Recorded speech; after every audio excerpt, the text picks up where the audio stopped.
The Leaning Tower of Pisa. The story of a miraculous engineering mistake. The massive marble structure you are looking at now is, in truth, a monument of pride that surrendered to the earth 8 centuries ago.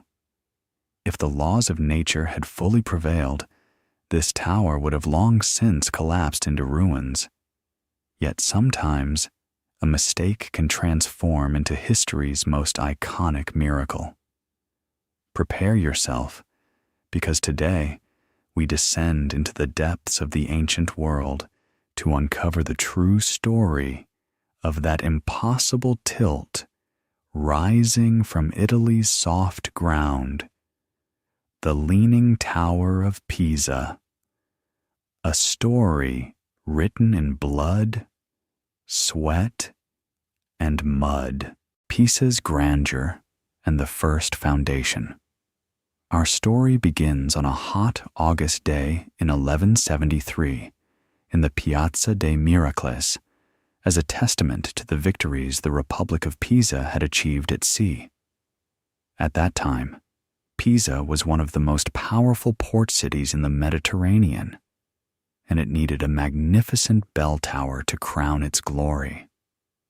According to the plans of the architect Bonanno Pisano, the tower was meant to rise straight toward the sky. Yet no one had considered the origin of the city's name.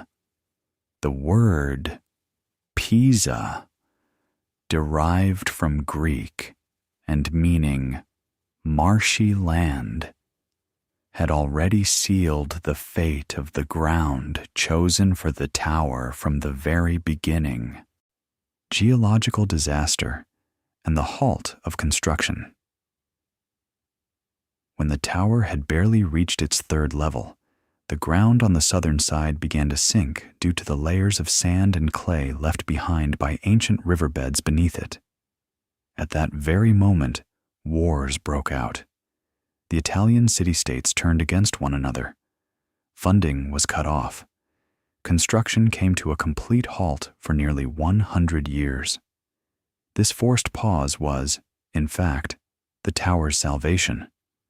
Over that century, the ground gradually compressed and hardened under the immense weight. Had construction continued without interruption, the tower would not be a monument today, but a pile of ruins. Sometimes, history makes better decisions than engineering. When construction resumed in 1272 under the leadership of Giovanni di Simone, medieval engineers undertook what seemed like an impossible task. To correct the tilt, they attempted to build the opposite side heavier and taller. However, this move only shifted the tower's center of gravity further, giving it the famous curved banana shape. Instead of fixing the mistake, they transformed it into architecture. But physics cannot be deceived. Every new level meant more weight, and the tower sank a little further. Amid wars, economic crises, and political turmoil, this construction process, which lasted a full 199 years, ultimately brought together the most extreme expressions of Gothic and Romanesque architecture.